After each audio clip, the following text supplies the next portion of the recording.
Wanatuambia wametenga na kutenga. Which way South Rift? The opposition now targets Isaac Ruto in the vote-rich region. IEBC ni chombo cha kikatiba cha Wakenya wote. Jubilee leaders tell of court over IEBC as they woo the elusive coast votes at Tononoka. He's a very good boy. He's kind-hearted, very good. And the families of 4 Kenyans jailed for life in South Sudan continue to plead for their release.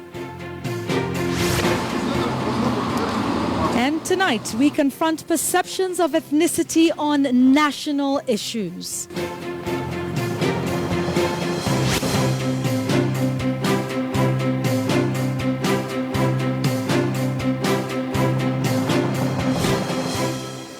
And indeed, we're having that somewhat uncomfortable conversation on tribalism and ethnicity in the country and what it means to you. Let's start the show. You're watching CheckPoint.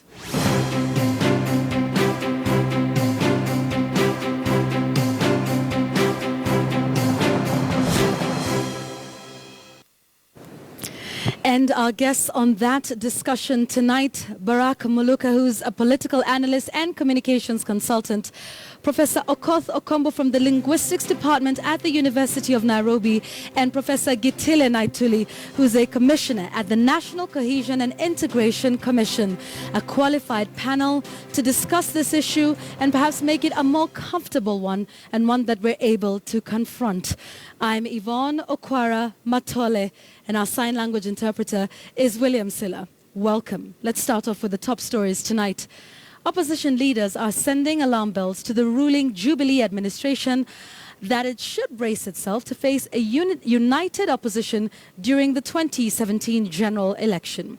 The opposition appears keen to wrestle the vote-rich South Rift region, which was Jubilee's stronghold in the last general election. Top opposition leaders Kalonzo Musyoka and Musalia Mudavadi were among leaders, including Baringo Senator Gideon Moi, who attended a high-profile homecoming ceremony for Bomet Governor Isaac Ruto in Bomet town, where talks of a possible national super alliance to oust Jubilee was announced. A Thanksgiving ceremony for Bomet Governor Isaac Ruto, who jetted back in the country from South Africa on Friday, where he had gone to receive special treatment after a tear gas canister landed on his face, provided a political platform to unite opposition leaders.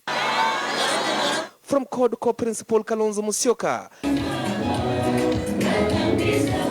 Amani Congress Party leader Musalia Mudavadi, Kanu Chairman and Baringo Senator Gideon Moi, governors and legislators affiliated to CORD shared a podium where the main agenda was a vehicle to oust Jubilee in the 2017 general election. Muliona kama muliangalia runinga, mimi nimewakabidhi Jubilee. Lakini hakikishia hakuna Jubilee itapata kiti huko. Na hapa sasa kumbe wewe watengeneza kwa mwenzako na kwako kwa poromoka. Huku si kuna poromoka jameni? Yule ameiba pesa the National Youth Service, anaswe. Yule ambaye alipiga Isaac Ruto, anaswe.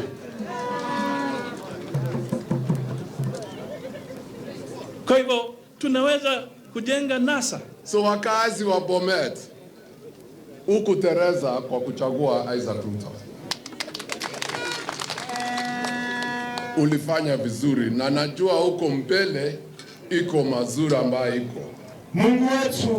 Given that the Jubilee Party enjoys support from South Rift region, which happens to be the political backyard of Deputy President William Ruto, the politicians put Ruto on notice that he should not expect to mortgage the people of Rift Valley region for his own political interest. Sasa kila mtu anadaiwa karibu 90,000 shillings mwenye amezaliwa nchini.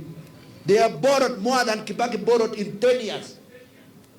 Na wanafanya programs ambayo hatujui. We have not seen any project here in Bomet for 4 years. So what else? Where have they taken the money? Wamepeleka wapi? Wanatengeneza wapi? Wanatuambia wametenga na kutenga. Sasa wametenga mpaka hata wametenga sisi. Watu waache kutisha sisi. Ati tunaona mnakemea sijui mrengo gani, ati mnakakaa na nani, ati wewe hawa ni wa Kenya. Tukikaa na Musalia Mudavadi hapa yeye ni Mkenya. Tukikaa na Gideon Moi hapa yeye ni Mkenya. Tukikaa na Oparanya hapa yeye ni Mkenya. Tukikaa na Kalonzo Musyoka hapa yeye ni Mkenya. Wala kupea sisi mastori hiyo upuzi ya mastori sisi hatutaki. Conspicuously absent were all governors from Rift Valley region except Isaac Ruto, who was the host. MPs elected on Jubilee ticket also gave the meeting a wide berth, save for Zakeo Cheruiyot and Johanna Ngeno. The opposition leaders hinted that the formation of a national alliance comprising of opposition parties to face a Jubilee was now at an advanced stage. Bwana sisi hatukuji pamoja tupeleke hawa watu nyumbani. Na hii ndio nafasi yenu. The political parties that have declined to dissolve and join Jubilee from the Rift Valley region include the Independence Party, KANU, and Chama cha Mashinani of Governor Isaac Ruto. The parties are pinning their hopes on a possible fallout in Jubilee. Chris Dairu, KTN News. But even as the opposition targeted his South Rift backyard, Deputy President William Ruto was concluding his 4-day tour of the coast by urging residents to abandon the opposition and join Jubilee, which he says will win the 2017 general election. Ruto and other Jubilee leaders addressed a rally at Tononoka Grounds, Mombasa, and tore into the record of their rivals. He accused CORD of frustrating ongoing electoral reforms at the IEBC. Murimi Mwangi reports. On the final wrap of his tour in the coastal region, Deputy President William Ruto, flanked by recent CORD defectors, led the Jubilee Brigade to the historic Tononoka grounds to drum up support for the recently launched Jubilee Party. Tunajua kwamba maendeleo yale ambayo tumeweza kufanyiwa tutaweza kufanyiwa zaidi. Sisi sio wageni kwa chama cha Jubilee. Kulikuwa na URP na TNA na tukasema lazima tuunde chama cha kitaifa. Hii tumekata na tunafanya na tunahakikisha uchafu wa ODM umeenda. Tumesema 2017 Mheshimiwa Rais aendelee na kazi na Deputy President wetu William Ruto. 2022 pia tumejipanga, tumesema tutasupport Deputy President aendelee. And with only 260 days to the August 8th, 2017 general election, the Jubilee Brigade defended the ongoing reforms of the country's electoral agency, IEBC. The opposition coalition CORD had recently accused Ruto of attempts to compromise the IEBC secretariat using the outgoing commissioners, claims which the Jubilee leaders rubbished as signs that the opposition had sensed defeat. They want to blackmail the IEBC ili wakishindwa yeye aseme kura iliibiwa ili tufanye serikali ya mseto, serikali ya nusu mkate. Sisi tunataka uchaguzi wa amani Kenya hii, na tunataka tupatie wananchi wa Kenya nafasi ya kuamua vile Kenya hii na ni kina nani na ni agenda gani itaendeshwa Kenya hii na kundi gani itaendesha mambo ya Kenya hii 2017. But with the headache of the coastal land question still agonizing the Jubilee government, the Jubilee leaders denied reports of frustrating implementation of the 2013 Truth, Justice and Reconciliation Commission report on historical land injustices, terming President Uhuru Kenyatta's recent issuance of title deeds in the region as already a big stride at providing the elusive answers on the coastal land question. We are not available kwa contest ya porojo na fitina na uongo. sisi tutaendelea kufanya kazi ile itabadilisha maisha ya wananchi wa Kenya yetu hii. The coastal region is largely perceived as an opposition stronghold, having voted overwhelmingly for CORD leader Raila Odinga during the past 2 general elections. But Jubilee is banking on the campaign team led by recent CORD defectors from the region to turn the tide against the opposition. Muremi Mwangi, KTN News, Nairobi. Now, 4 families whose relatives were jailed for life in South Sudan continue to plead with the government to help them get their kin back home. The relatives, who have even gone on a hunger strike to push the government to intervene, say the government has let them down. They are now making personal pleas to President Uhuru Kenyatta to step in. Playful and bubbly, Jaden Baraka is your typical 2.5-year-old boy. But one thing is missing: Daddy. Anthony Kerr is among 4 Kenyans jailed for life in South Sudan. Anthony, a graphic designer, left the country when Jaden was only 10 months old. Now, 2 years, 9 months old, he has missed seeing his son take his first steps, utter his first words, and Daddy was not one of them. Though we know they're alive, but it's so very difficult. I don't know how I can explain to my child that maybe when one day he'll ask me where is my dad. At the Kenya Human Rights Commission Sunday afternoon,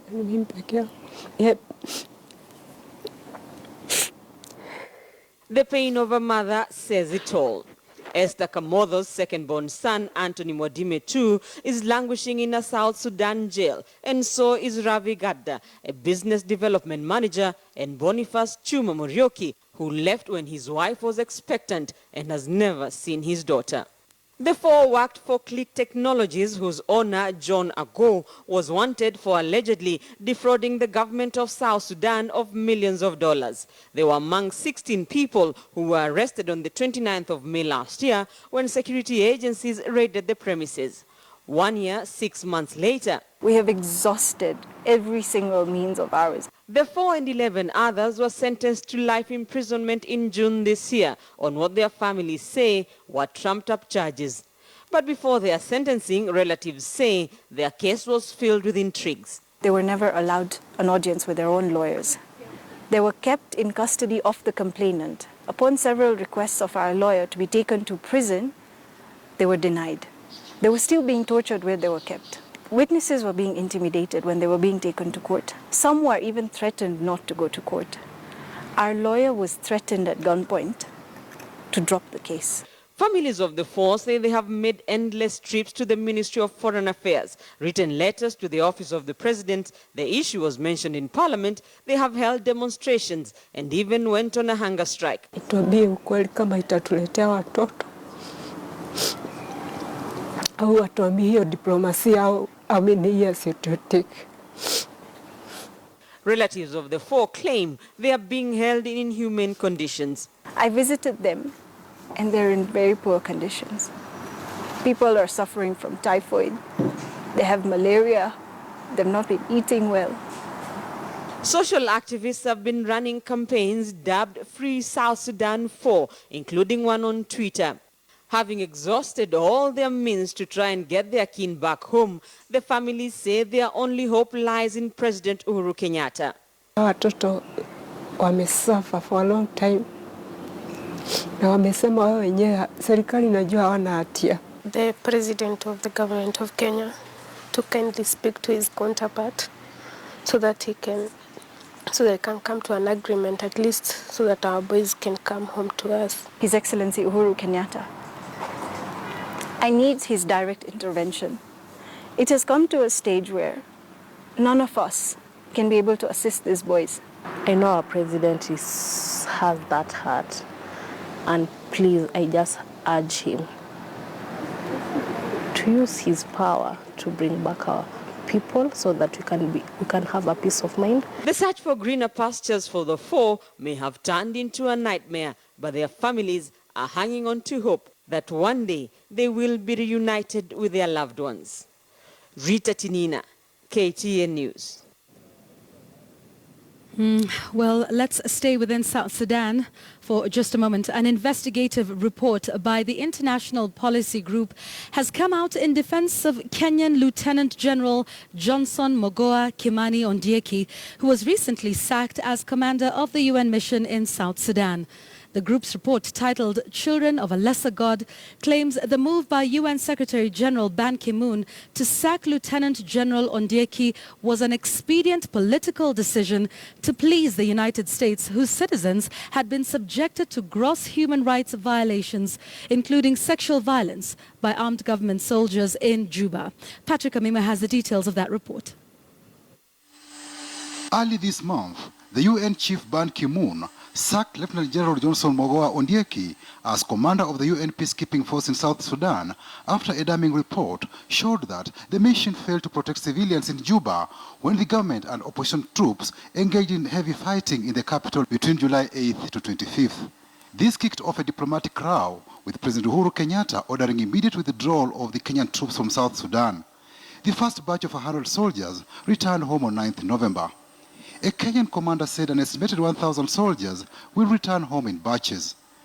The International Policy Group, a non-governmental organization dedicated to sustainable peace and justice, carried out investigations into the power politics behind the removal of General Ondieki. According to the organization, Ban Ki-moon violated UN procedures, powers and processes when he dismissed the peacekeepers commander.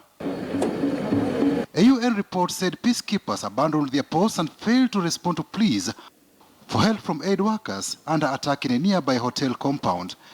The hotel served as a safe house for humanitarian and covert intelligence activities.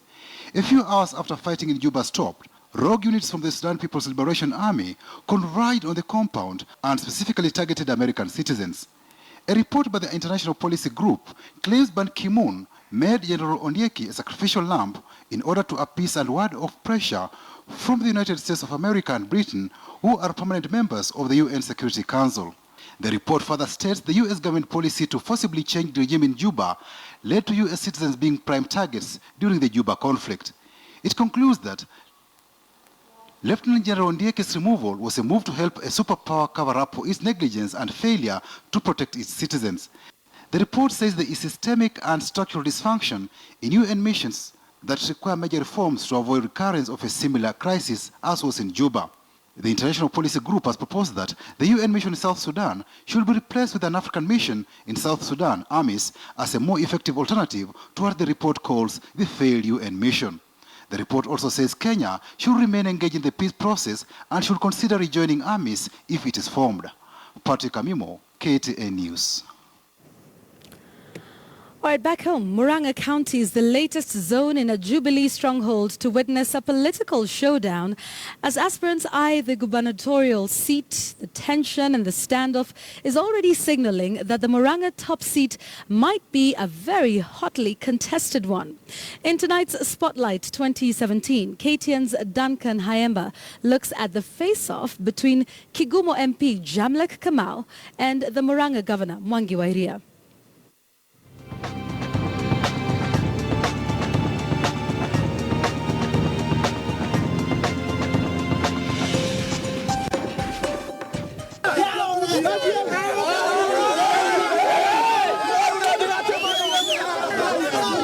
Some of the scenes that Muranga town residents witnessed on Thursday and Friday as supporters of area Governor Mwangi wa Iria clashed with those of Kigumo legislator Jamlek Kamau. Born of contention being a move by Muranga County government to carry out what some claim is an impromptu maintenance on Mombi grounds, which Kamau has booked for next weekend's use for the launch of his manifesto as aspiring governor.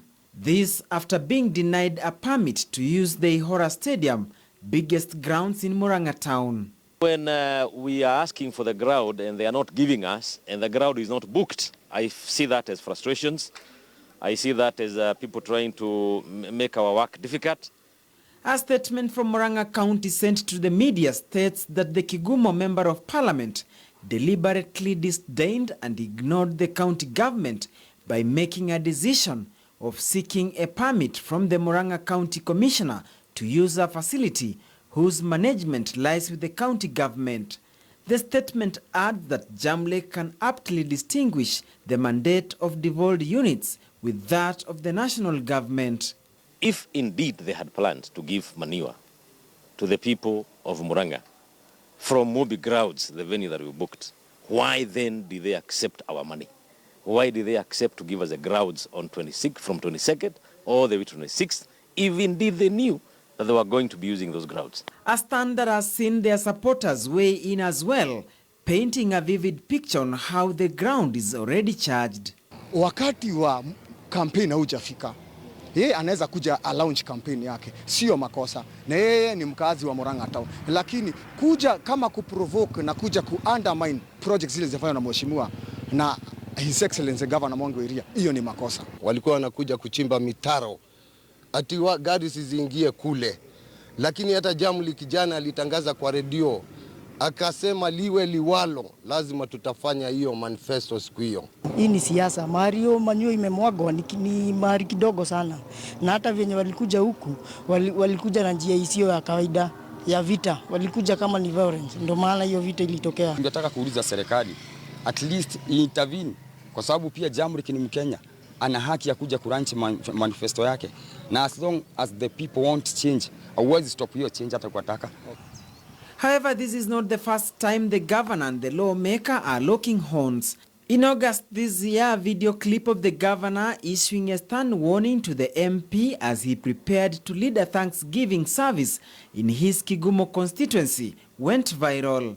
If you start mentioning my projects, you are using that opportunity to fight milk project, you are using it to fight nursery project, to fight sweet potatoes project, or whichever other project, then it stops being Thanksgiving. And I want to commit this. When you get into my topic, expect me in the next 30 minutes in that meeting. That need to go straight into record. Yes, indeed, Muranga politics looks like it's getting to a point where it's becoming nasty.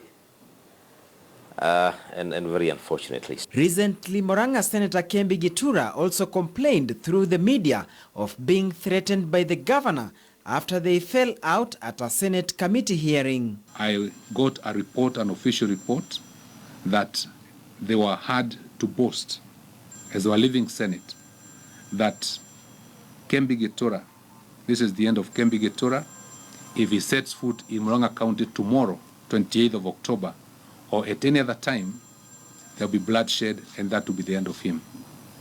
Now, that's a threat in the normal ways, and I was not there to hear it myself, but the security team of Senate made a formal report about that incident. So what is it between Governor Mwangi wa Iria and his political opponents that causes so much animosity? This kind of threats are allowed to go on.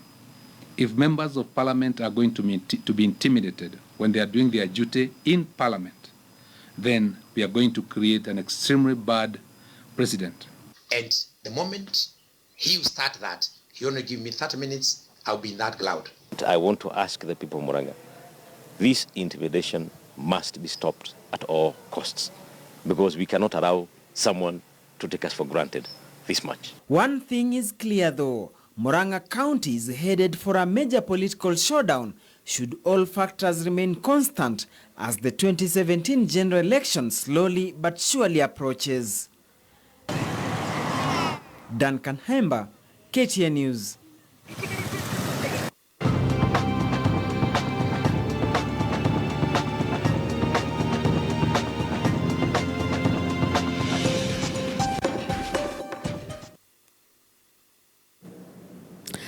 All right, now a recently released study by the Pew Research Center from the USA on the continent's view of economic prospects has revealed some worrying findings in Kenya, of a country still ailing from deep-seated ethnic division.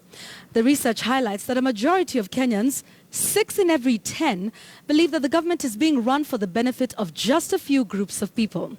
The study indicates that those polled from the ethnic background of the country's leadership, regardless of how bad the status of the country's economy is, will more likely insist that all is well because their man is at the helm of the leadership.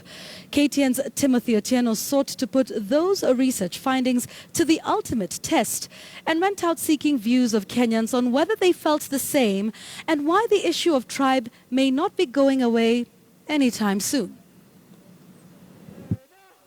The 2017 general elections are just 9 months away, and leaders have begun scouting for a political outfit that will get them re-elected. But even as campaign fever picks momentum, as leaders prepare to go head-to-head for political posts, at the grassroots level, different kinds of battle lines are being drawn. Lines revealed by a recent study indicating that a majority of Kenyans are dissatisfied with the way things are going in the country. But sadly, that may not be what should worry you most from the study. The Pew Research Center reveals that despite 56% of Kenyans insisting that the country is heading in the wrong direction, 61% of Kikuyus and 53% of Kalenjins believe there isn't any cause for concern. This opposed to 19% of Luos and 34% of Luyas, largely perceived as forming Kenya's opposition, who say the government of the day has let its people down. I think that trend is well justified by the facts. I mean, if you are just to count on account of the duration that power has been dominated between those two communities, the Kalenjin and the Kikuyu, and rightfully so, members of that community may not see anything wrong when that question is posed to them for a response, because it is the status quo. The research body reports that from those polled in the survey, people who share the same ethnic background as that of the president and his deputy were less likely to criticize the country's administration, and those who share the same ethnic background with the country's opposition leaders were most likely to downplay any progress made by government. Do you think that the country is being governed in the right manner currently? I don't think so. The country is okay. As per me. The same question was asked in Nyeri town as well as Kisumu. Sasa hivi vile tuko kwa serikali, naona serikali ni siko sawa. Hawajafanya kazi ya kutosha. Evans is a small-scale businessman in Nyeri dealing with the sale of sugarcane. For him, life couldn't be better. Naona serikali yangu hapa kwa upande ya serikali yetu iko sawa. The same can't be said for 37-year-old shoe shiner Josiah Obala, who insists that Uhuru Kenyatta's government has failed to tackle corruption and high unemployment rates. The candidate we are going to vote in, first thing, you have not to be corrupt. That's the first thing. The second thing is he should be untribalist.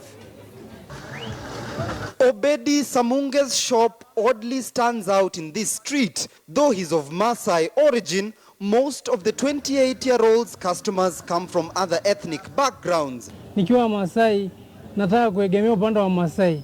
Tuseme kama Kikuyu nataka kuegemea upande wa Kikuyu. Tuseme kama Wajaluo hapa nataka kuegemea upande wa Ujaluo. Sasa mpaka hapo inabidi inakuwa hatuzongi mbele. Tunazidi kufutana. But we also found others who did not really bank on ethnicity for better governance. It's like a culture. Nikisaidia zin Ochieng, atanisaidia, unaona. But in a little sense, naisaidia Ochieng aende apate power. The research reveals that 76% of Luos and 68% of Luyas believe the government is being run only to benefit a few groups of people. This against 44% of Kalenjins and 49% of Kikuyus who do not subscribe to the same line of thought. Serikali ya Jubilee mimi naona inafanya kazi kweli kwa sababu hata kwetu nyumbani tulipata stima ile hatujaipata kwa miaka 20 iliyopita. The government, they are trying but they are not doing much. Kuna ufisadi, kuna njaa, kuna matatizo mingi ambayo zinastahili zitatuliwe. Despite the Pew Research Center's survey being almost true on the ground, many here admit that for them, at least this coming election period, tribe would not be a factor that would influence their vote. Statistics aside, one of the country's poorest of areas, the Kibra slums, is ironically very rich in ethnic diversity. And the commonalities for the people here are the same: good and basic education, affordable healthcare, and accessible roads. But unfortunately, once every 5 years, those commonalities are put aside and the politician pulls out that one card that he hopes gets him into elected office, the tribal card. But for how long will that card be played, and for how long will Kenyans buy into it? Timothy Otieno, KTN News. For how long will you buy into it? Thank you very much, Timothy Otieno, for that one. So I just want to go very quickly because he used quite a bit of data from that Pew Research, which I was going to highlight. But I want us to move rather quickly to one about ethnic discrimination and in that search for jobs. Because one of the questions that was asked, and we can just keep flipping until we get to that particular slide that I would like us to focus on, is, this survey asked, why many people in the country do not have jobs. And this was about the government benefiting a few groups of people. Of course, these two are a little bit more optimistic, these two communities, but it wasn't the same for the others. If we can just move on to the next one then. And it was all about whether you're in the right ethnic community to be able to do that. I'm sure we'll get to that. It's one of those at the end. But it seems like there's a very deep divide over whether ethnic discrimination plays a role in enabling people to get employment or unemployment. And if we can just move rather quickly and get to that one. This is about the economy doing well. As you can see, these two communities do not think that it is, as compared to these ones who then say, this is what I wanted us to highlight. Okay, so let's take a look at that. 74% of Kambas and 61% of Luo say that ethnic discrimination is a barrier to employment. But that is not the same for, the other two tribes, shall we say, that have representation at the top one. So you see, this is much less, 44% of the Kalenjin and 39% of the Kikuyu, much lower than what we've seen from the other communities, saying that ethnic discrimination is a barrier to employment. The question we're asking today on Checkpoint is this: why would different ethnic communities see national issues from a very different standpoint? We're going to be facing that head on and tackling that issue with my panel in just a short while. Barak Muluka, Professor Gitile Naituli, and Professor Okoth Okombo. We have a Twitter poll question that's running now, so please do go online. I've tweeted that out at KTN News, at Yvonne Okwara. The hashtag is Checkpoint. How is it that economy can be good for some people and bad? Thank you very much for staying with us this far. Today we're tackling that question on ethnicity. We have less than a year to go to the elections, and this is based on that Pew Research. And I'm seeing your tweets and your requests. Yes, Paul Achara, I will share that research with you. And I've seen Spry Voice asking, where is this among Kikuyus where economy is good? We move there. But let me just get to the Twitter question we've asked. And it is an interesting one. Why is tribal identity so important, is what we've asked. Your options are, it's not important, or Kenyans are tribal, or you don't know. So please go on there, and even as we have our discussion, engage with us. The hashtag is Checkpoint at KTN News, at Yvonne Okwara, and we'll be getting to your views. So let's talk about this a little bit more. And on my extreme right, we have Barak Muluka, who's a communications consultant and deals with politicians quite a lot. So perhaps you can start to tell us why they go into, mother tongue when they're addressing particular constituencies, and we'll talk a little bit more about that. And then we have Professor Gitile Naituli, who's a commissioner at the National Cohesion Integration Commission, Professor Okoth Okombo from the Linguistics Department at the University of Nairobi. All of you not strangers to Checkpoint and not strangers to this conversation, because I believe we've had this, a similar one before. So let me start with you, Professor Okombo. Why is ethnic identity so strong? You would imagine in a country where we're unified by things like religion, like education. A lot of people, have, a fairly good amount of exposure. But then tribal identity seems to be something that comes first. Or is that not the case? Well, if you look at it, I like to see it this way, that identities operate at different levels in almost concentric circles. You start with the innermost circle is the self. and then the family, and then other things, and then the ethnic identity where it exists, and then the national identity. And I suppose if I was on the moon, the only important thing would be that I'm from Earth. That would be the only important thing about me. Right. Now, the identities exist, but the one that becomes prominent depends on the issues. There are situations in which my family is the most important identity, depending on the issue. Yeah. But if, for example, you have a national identity, you can decide to make that the most important identity if all the players reinforce that. And I think that in the history of this country, our political leaders know that they can play on that. Yeah? They can play on that. And it is not empty talk. They relate it to reward systems. Okay. Hold that thought with reward systems, because I'd like us to get a little bit more into that.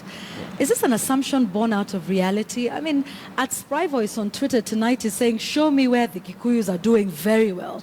I mean, this is, it's not necessarily so that because we have Uhuru Kenyatta and William Ruto at the helm of the leadership of this country, that every single Kikuyu and Kalenjin, is doing well, and the cost of living for them is manageable and things are great.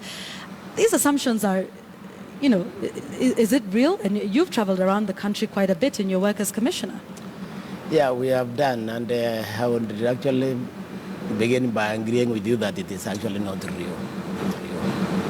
It's a construct that we have created. So why then do we believe in it, even though it's not true? We did the research at the Commission on the Social Cohesion Index. Right. And this is what we found, that the tribalism is actually elite-driven. It's not down there with the ordinary Kenyans. Now, this is what they do, and they're brilliant at it. That's, you ask, why is it so strong? Yeah.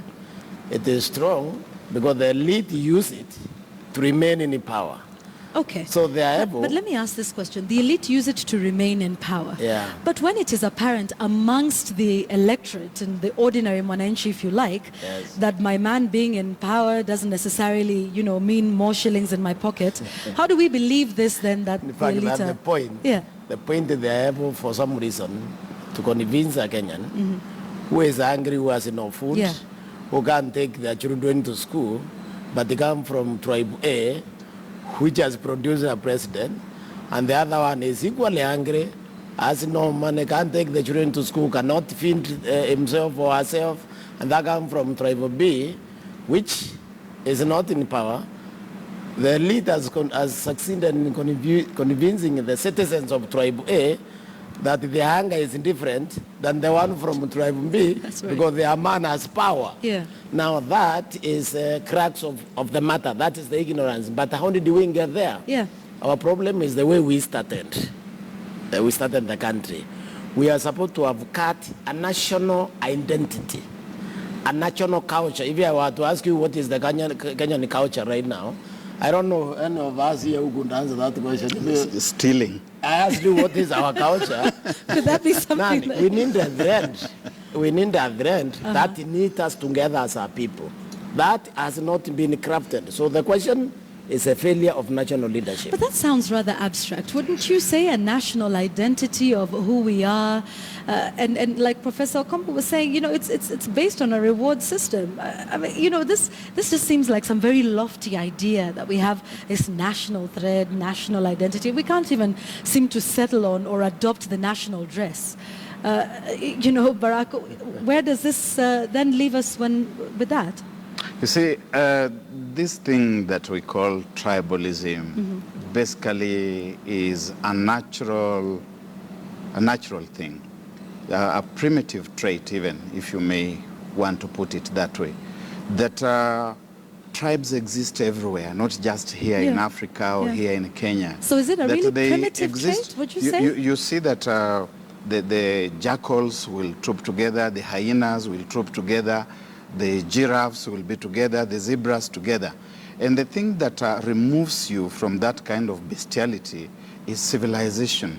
That ability to know that while I belong to such and such a bloodline, I also belong to a wider commonwealth.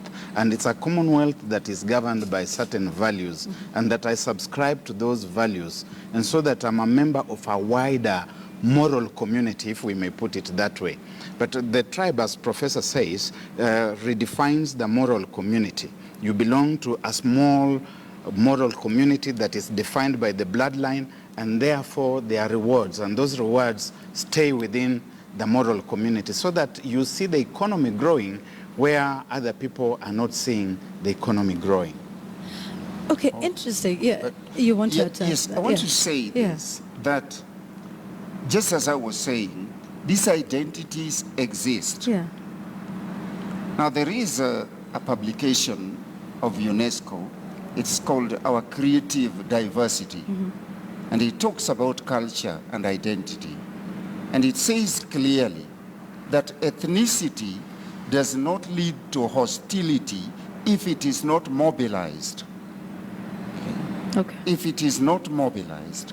But now that you see, the point is, with all these identities, the question is, which identity guarantees my security?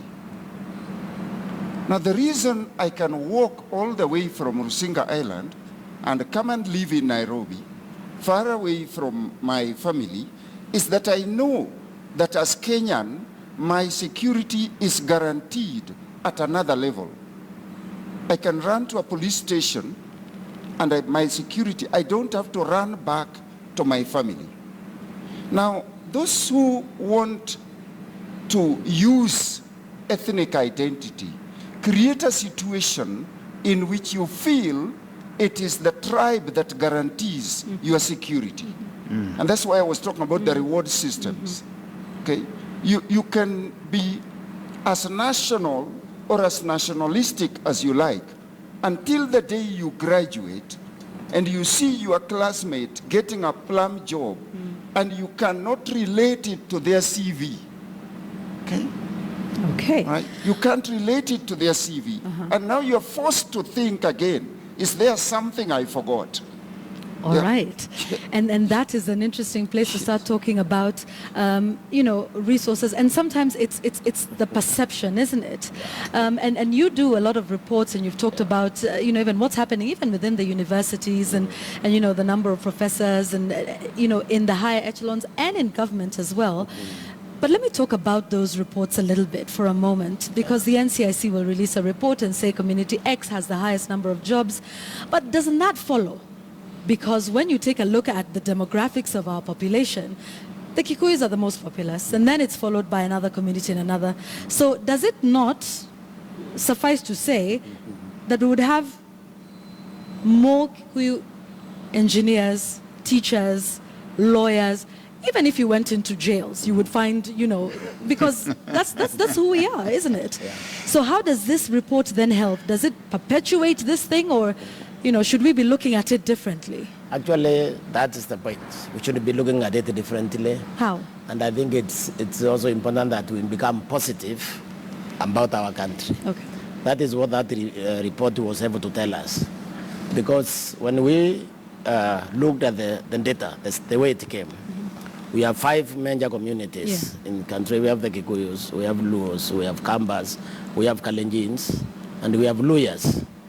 Now, all the 5 major ones are represented in the top 5 in every single organization we looked at. Now, what that tells us is that we have been better than we thought as a country, because the Luos have never been to the So that does not necessarily tell us that we are tribal, but it just reflects the demographics of the population. That's what it tells us, because when you look at that statistics, it's actually represented against the population of those communities within the country. Okay. Other than one exception, there was one exception within that group of 5, which was too high, where it did not supposed to be, just one community. But otherwise, when you look at the rest, it was a reflection of the population. Now, how did that happen if there is discrimination? That tells us that the country has been better in managing, in accessing resources, because the Luos have never accessed the presidency, they are in top 5. The Kambas have not been into the presidency, they are in top 5. Well, they've come close. The Luyas haven't have they, not been in the presidency of the Prime Minister. And the Vice President, But you see, we looked at these organizations in entirety. Every single one of them, we found the same pattern.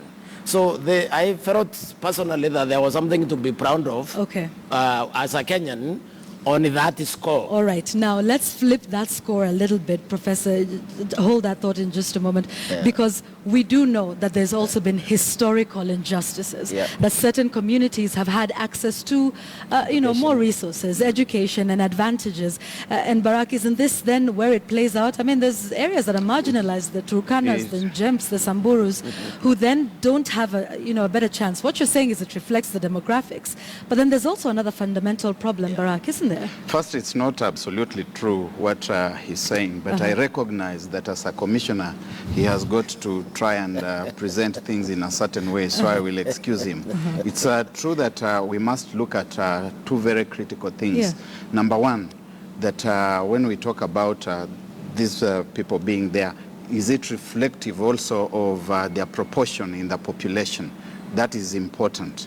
That have you exceeded, if we were to talk about ratio and proportion, what you would be expected to be mapped to. And then we must also look at the portfolios. Are they also responding in terms of seniority, or do you have some people very much at the basis there?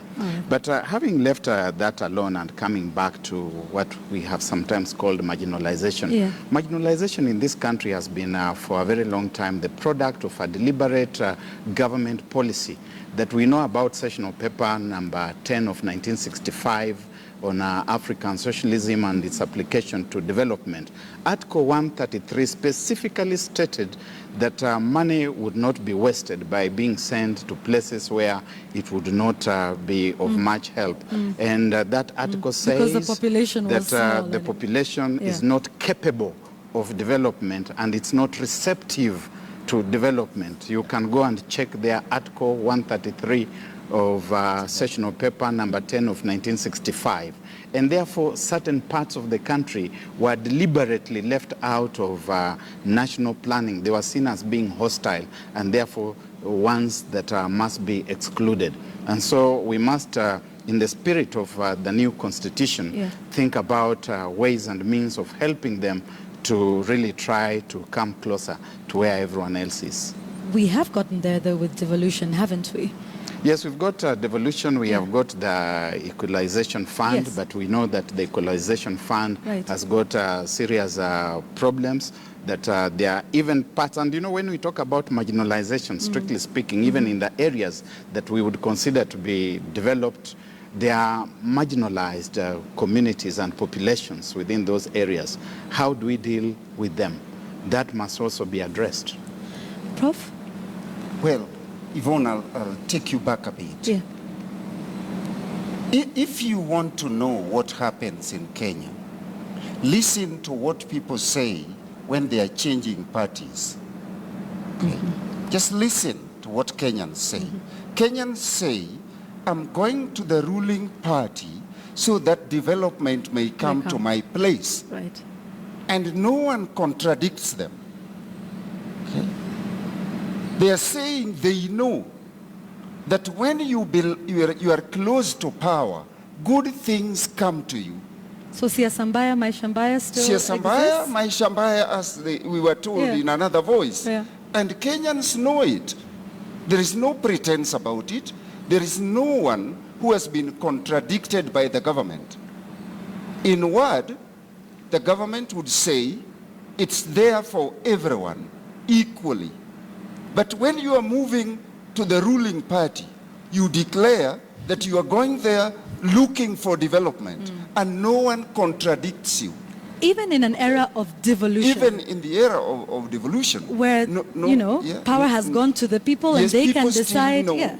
People still know. And that is, other people get it through political party. You move from one place, you come to a political party where there is eating, and you know you're going to eat. And some people belong to it by ethnicity. It is known. The only thing about it is that the one who is accused of tribalism, I would not say ethnicity, because to me ethnicity does not mean the same thing as tribalism. But those who are accused of tribalism are the ones who say it. When we have a summit in State House regarding a certain sector of government, and you look at it and you see who is there, it cannot be an accident. Okay? And you cannot tell Kenyans that if you put together, as the commissioner is saying, you put together statistics from the cleaner to the director, and you say, you see, the numbers balance out in a place where one community has 20 cleaners and another one has 20 directors, and you say they are equally represented. Isn't that like thinking people are stupid? All right, let's have the Professor Naituli respond to that. Yeah, Prof, what we did, we disaggregated that. Right. We looked at the managerial level, and we have data for just the managers only. Okay. Then we have data for the lower cadres. But I think in a sense it's also right, because what we also found is organizations which are ended by somebody from a certain tribe, they had a tendency of having more people from that community than the other community that we found out. We also, this research also, one of the things it told us is the devolution may end up hurting the national integration. How so? More than helping it. How so? Because what they have done with it and what we feel shouldn't have happened is the money from the national government should have simply been channeled to development only, because the counties now become employment bureaus for their communities, and they are not following the law at all. The law says that you get 70% within the county and 30% from the rest of the Kenya. So we have some degree of maintaining the national integration. That they have ignored nearly 100%, most of them. All right, and you sit in that commission that ensures integration. Yeah. But you're telling us now that many of the counties have ignored that particular Completely regulation. ignored that. And so that what are you doing about it? It's a big concern. We have now written to them. We have asked them to cease, and there is some like Kiambu the other day, they advertised and they said the Kikuyus need not apply. Of course, there may be issues. But isn't that then reverse discrimination? There may be issues in that. Yeah. But you see, for the sake of the 30%, so we have written to all of them, and we have given them 1 year to address that deficiency. Yes, so let's talk about these corrective measures, because once we start to say Kikuyus, Luos, Njems, Samburus, Turkanas, need not apply, then who's to say that they won't come up and say, look, but that is reverse discrimination. If I have the qualifications and I merit, it shouldn't matter that, my last name is like that of the president or the deputy president or prime minister or MP or governor. So what are some of those corrective measures? Are we saying then that we take some jobs from this biggest community and take them to the Samburus and say, yeah, there you go? I mean, I know that's rather simplistic, but it just seems like we talk about this, but what are those tangible solutions that can get people to start thinking we're moving in the right direction and trying to find solutions? Reverse discrimination is actually acceptable everywhere, even within the international system. If you look at the United Nations, for example, when they are employing, they encourage certain kinds of persons to apply for those positions as part of what we may want to call affirmative action. Yet, I also think that that kind of reverse discrimination alone is not useful. What we need to do is to re-educate ourselves, to change our attitudes about each other.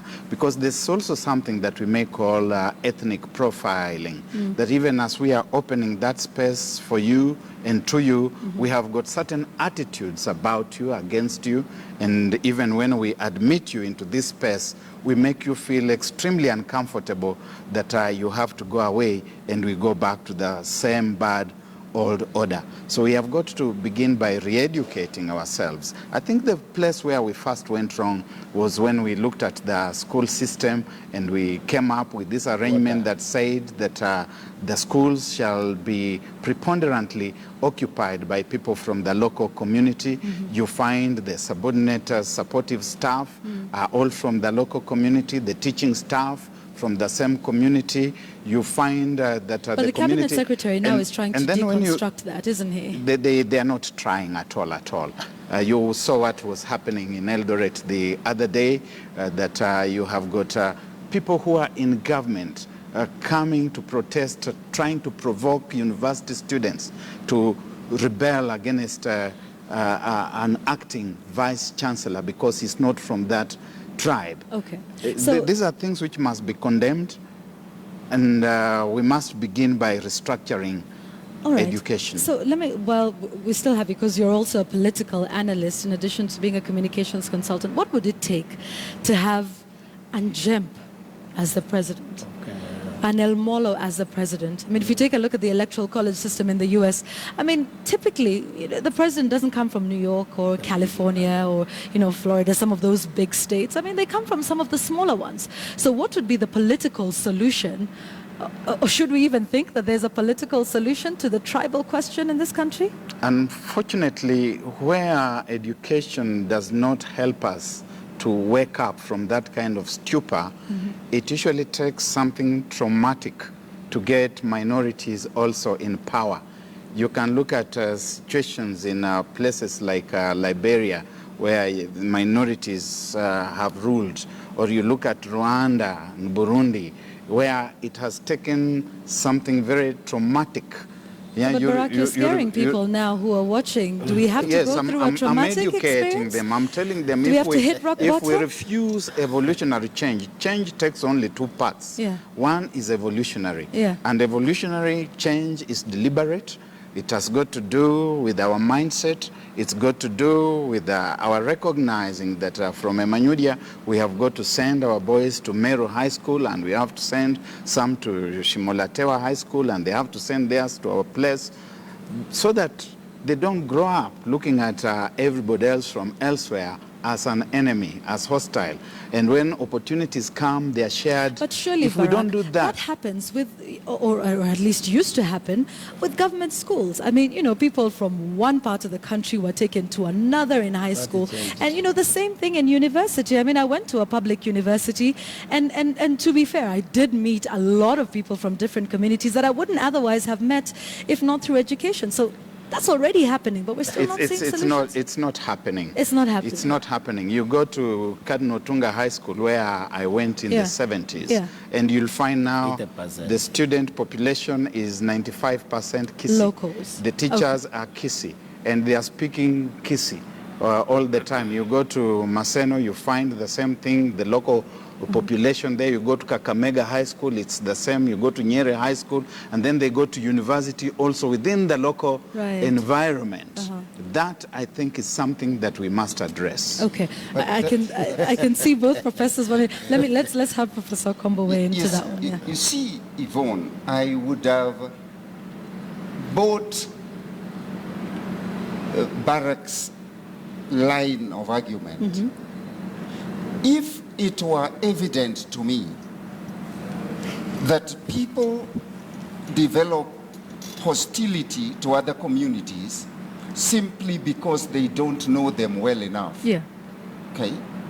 But when we have problems and you look at it, the generation of political leaders that we have now, they are people who went to school when we used to go to other places, when we used to mix well.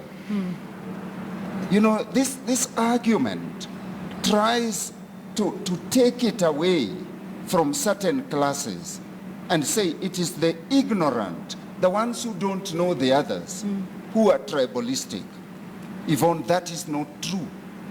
I have spent all my life, practically, minus the few years when I was growing up on Rusinga Island and when I went to high school, basically in the environment of a public university. Okay.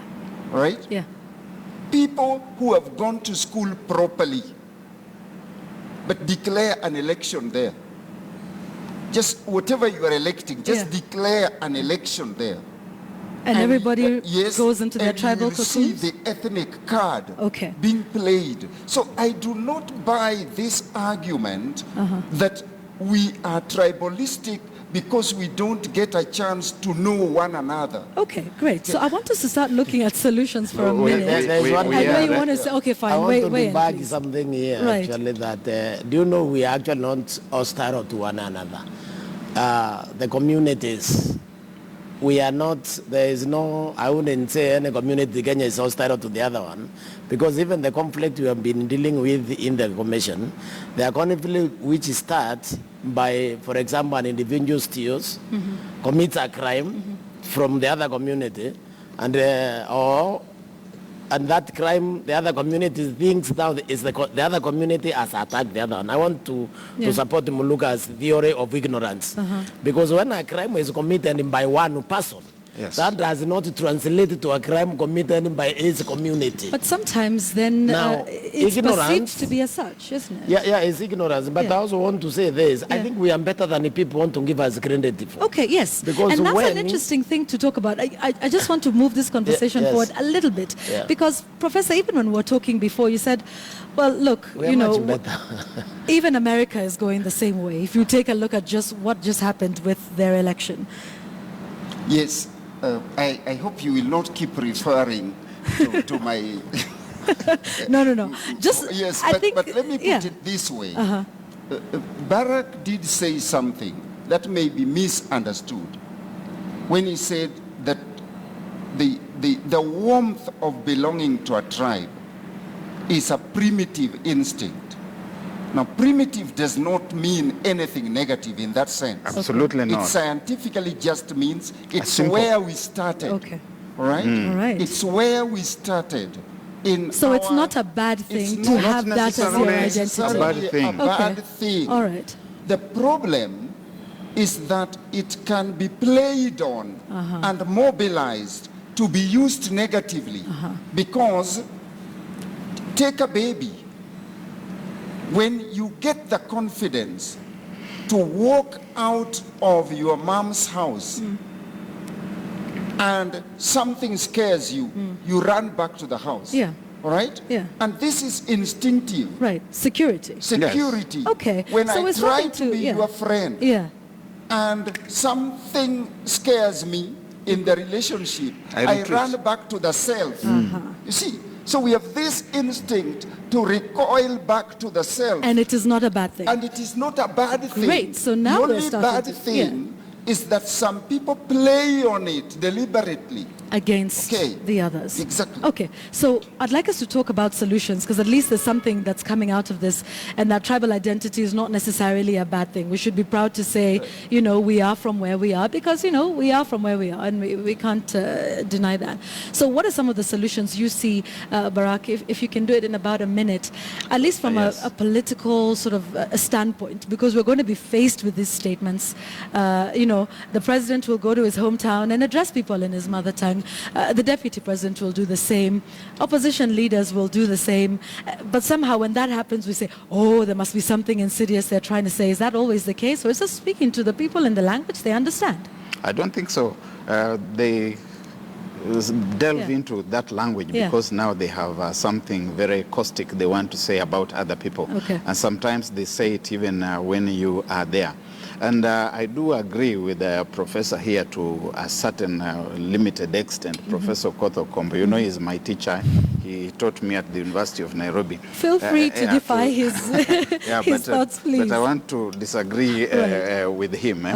He understands very well that he has seen it in universities. You go to Kisii today, and you will find that at Kisii University, they must have their own people occupying all the top echelons. Yeah. You go to Masinde Muliro University and you will find that the Luyas of Kakamega do not just want a Luya, they are saying it must be somebody from here. Mm-hmm. We don't want a Bukusu or Maragoli or something like that. You go to any other part of the country. So this thing is getting entrenched. So what's and the as it solution? gets How do we remove it? We must begin by reversing it. Okay, let me ask a question We must here. reverse that, Fintan right. Dinya says, let's have a rotational presidential system for each community to feel represented in government. Sounds fairly simple. Absolutely not. Solution? I really don't care whether the president is going to come from the same tribe for the next 30, 40, 50, 100, 200 years. What I care is about democracy as exposure to opportunities, and exposure to opportunities on an equal basis for everybody on the basis of competence. There you go. So that it's not a question of what way to, and you know, people who occupy certain offices must also calibrate the things they say very carefully. When the president says, for example, that tunakula nyama na nyinyi mnameza mate, there's a sense in which people interpret that to mean that he's saying that my tribe we are eating and the rest of you are salivating. So we need to re-educate ourselves thoroughly, and it's these people here in this commission who should be doing that. They have abdicated that responsibility. Instead, they have become prefects of saying that so-and-so has made a hate speech, and arresting people whom they arraign before the courts, and before we know what is happening, they have forgiven them. We need to jail some of these people. Okay. Yeah? All right, okay. But there's something that he says, you know, just as we close, surely it's really about the fight for resources, isn't it? Then it becomes about tribe. Yes. Yes. Yes, but like I was saying, I think the country is much better than we think, because down at ordinary Kenyans, we live together, we work together very peacefully, and the professor has said he just called the election. He can't say that and when we know what is happening in Kisi, in Gucha. We have seen the fighting there. We have seen certain things up north. We have seen what is happening in Kuresoi. We are seeing all these skirmishes. We cannot bury our heads in the sand and start flattering ourselves with the false belief that we have done well. We haven't. All right. Finish your point, Professor. So what I was saying is, when you look at the country generally and the communities that make up Kenya, that there is more interaction within ourselves, within the ordinary people, without the elite, because you just talked about the universities, they were the worst. In the audit we did, they were worse than. And the universities is where you are not supposed to have tribal discrimination. This is where you are supposed to have nationalism. But they were absolutely terrible, all of them. Okay, so what's the solution? Just as we wind up, so because I want some solutions now. What we are saying here is that first, education is very important, so we remove this ignorance. Number two, we didn't have a positive culture. We are actually very negative people. Okay, what you're saying is a bit abstract. Soko Analyst on Twitter says, let's borrow a leaf from Rwanda on how they handle tribalism and ethnicity. Criminalize it, make it punishable by death. I would like that. So is that something the NCIC will like propose? Criminalizing tribalism. Okay. Because there are people who have become victims. There are people who are victims of it. Yeah, that's absolutely true. And now when you are a victim, that person should pay for victimizing you because of your tribe. All right. And in the new act, which we have submitted to Parliament, we have actually gone to that direction. And we have increased the fines seriously. And it's not true that we have forgiven anybody. All those cases are in the court. Yes, my friend. Or come they are all in an the court. apology. You've been a bad boy. And the next day they repeat. We will let we have forgiven nobody. Right. And we won't. Okay. Because we are not going to tolerate this business of people running, saying bad things about other Kenyan communities. Then we bring them, then we take them to court, then they're out again. All right. We are even objecting to those bills now. All right, great, thanks. And we will hold you to that. Yes, as we close. Yes. Yes, as we close, let me make it very clear that what you say is true, that this thing is about resources. And those who are in power actually signal it.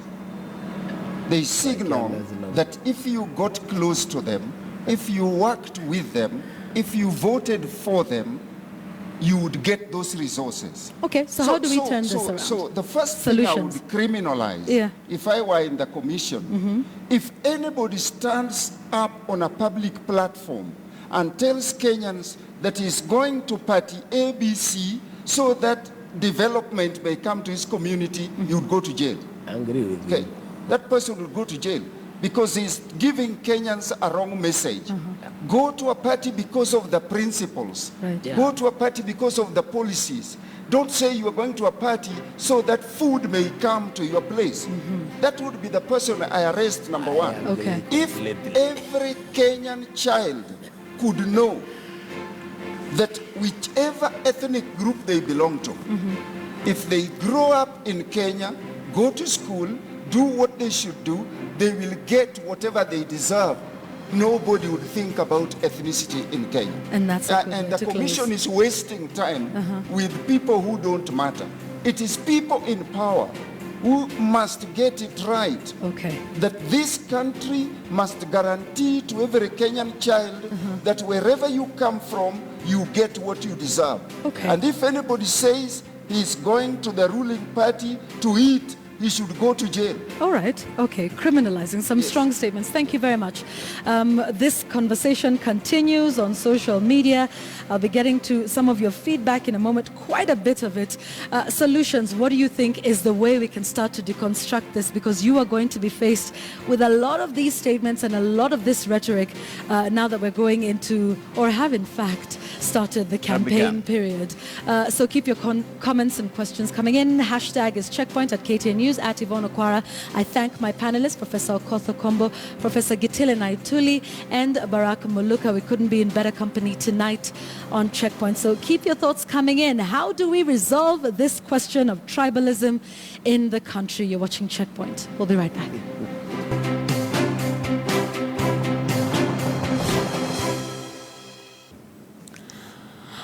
All right, so let's focus on our number of the week, and it is important to learn actually that this is Kenya's Water Week. It starts today, the 20th to the 25th.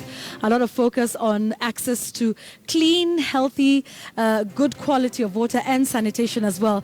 But let's take a look at some of these numbers. 63% of Kenyans have access to improved drinking water sources in 2015. This is data we've gotten from the Joint Monitoring Program for Water Supply and Sanitation that is done by WHO and UNICEF in terms of taking a look at where we were with MDGs and now moving to SDGs. So this means that roughly 6 out of 10 Kenyans have access to improved drinking water.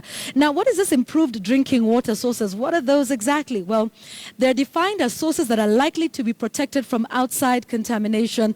The biggest one, of course, being fecal contamination. So more like boreholes, protected wells, collected rainwater as well. Now, the numbers don't look too encouraging when you continue to take a look at access to piped water through a house or yard connection. 22%, just 2 in 10.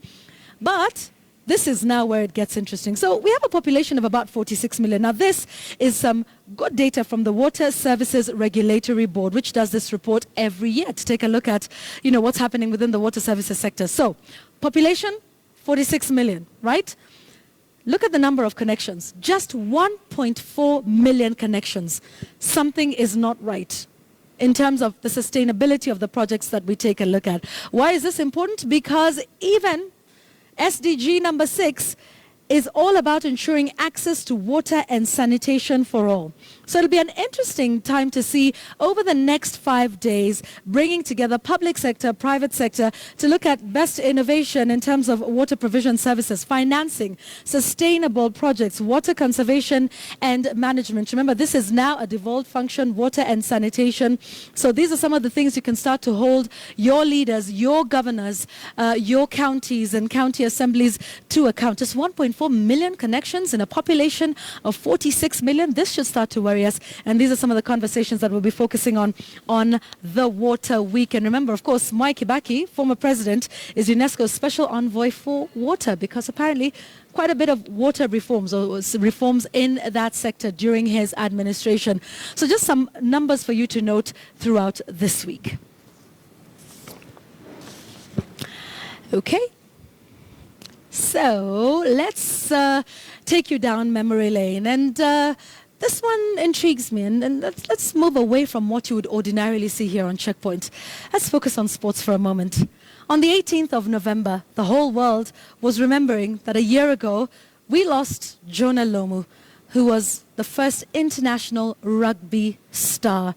Now, let me tell you about how brilliant this man was and why just 2 days ago, the country said, or rather the world said, we will never forget. So, let's go down and tell you why this is an unforgettable man. Jona Lomu, was the youngest All Blacks test player at just the age of 19. He was, in fact, 19 years, 45 days old when he played his first international in 1994. Take a look at those stats. 120 kilos.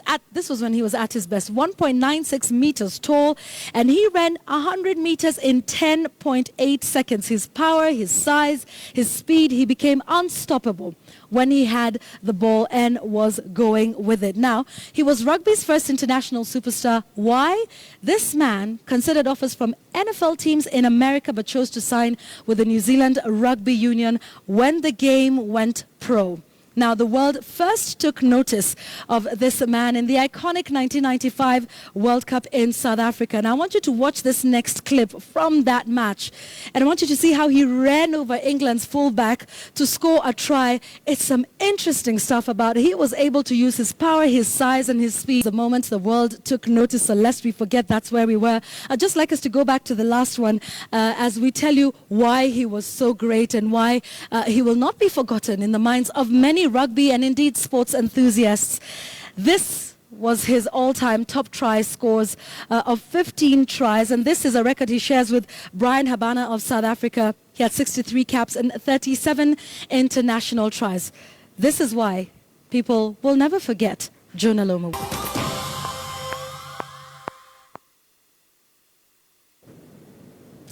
Evans Biwott and Bonus Jepkurui are the winners of the 2016 Kass International Marathon, which was held Sunday in Uasin Gishu County. The two walked away with 1.5 million shillings each.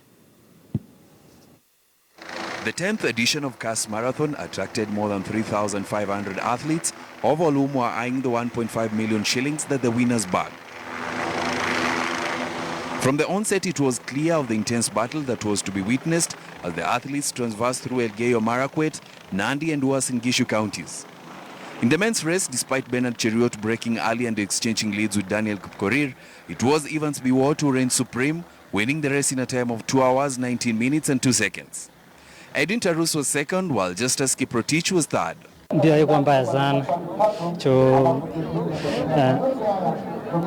The course was not tough enough. Yes, so it was a challenge for me. It was not a fair challenge for me because I have run this course for the last 4 years. I think we promised when we started the first year of marathon that we will be able to drive this event to an international standard, and I think so far we are on progress to make sure that we retain that status. And I think it's the most captivating race in the Republic because people are lining up voluntarily along the way from Kapsabet all the way to Eldoret. This is the only most unique event in the country.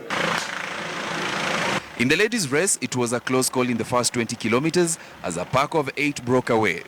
The day, however, belonged to Bornes Kipkurui, who pulled away in the final kilometer to win the race in 2 hours, 42 minutes, 57.5 seconds. Vivian Kiplangat clinched the second spot as Sheila Chepkoech took the third position. Vivian Kiplangat clinched the second spot as Sheila Chepkoech took the third position. Mimi ndio mshindi wa mwaka huu, sijai kuwa nimejaribu, hii ni mwaka wa 3 nikijaribu. Nilikuwa nimejitayarisha na nilikuwa naona niko na nguvu. Mbia alikuwa mzuri sana. Vile alafu nisinde hii race alikuwa cold kidogo. Emmanuel Kipsang was triumphant in the men's 12-kilometer race, while Pascalia Chepkorir won the ladies' race. The 42-kilometer winners were given 1.5 million shillings each. The 10th edition of the Kass Marathon has seen a new winner, and this race lives to its billing of producing new winners every year. And now all eyes will be out to see how the new millionaires in town fare out in the next edition. Right, now my take tonight is about the political question looming over our heads as we head to the elections. That of party primaries and who will fund them. At the launch of his party, Jubilee leader President Uhuru Kenyatta announced that they would look for funds for their nomination exercise. Weeks later, Majority Leader Aden Duale seems to have interpreted looking for money to mean getting it from public offers, meaning that you, ladies and gentlemen, would be funding this process. Since then, mind-boggling figures in their billions have been thrown around, with many wondering whether the other parties would follow suit with similar requests. Granted, some analysts argue that democracy is expensive and that you, dear taxpayer, should be prepared to shoulder this burden. But wait a minute. Don't we already fund Jubilee alongside the other major political parties? Just the other day, it emerged that you, the taxpayer, had given the three major political parties nearly $500 million shillings in the last financial year. Shouldn't they at least draw the nomination budget from these funds? Why the need for more public money? After all aspirants will be required to part with hefty sums to even take part in these nominations. But if we as a nation believe that this is such an important exercise that we should be funding, then perhaps shouldn't we also fund the party primaries of all registered parties in Kenya too? After all, the small party of today could be the dominant party of tomorrow in our ever-dynamic political scene. But there are even bigger questions to consider here. Now remember, we are still reconstituting the IEBC. The selection panel is racing against time to ensure that we get commissioners in place in good time to manage the August 2017 elections. Do we really want to bog down the Secretariat with an exercise that is largely outside their core mandate? What time will they have to focus on August the 8th? And can you imagine if those nominations degenerate into the kind of chaos we typically see every election year? Will it be the same IEBC left cleaning up the mess with just months to a general election? Come one, Kenya, we have to decide what we want. Come on, we have to decide what we want. We have made a mess of our electoral process, and the reconstitution of the IEBC is only the latest symptom. We can't dare create any more uncertainties. And that tonight is my take. Thank you for watching the show. Thank you for your feedback. Remember, the conversation continues on social media. The hashtag is CheckPoint. Our sign language interpreter tonight was William Silla. And I'm Yvonne Okwara Matole, wishing you a good night.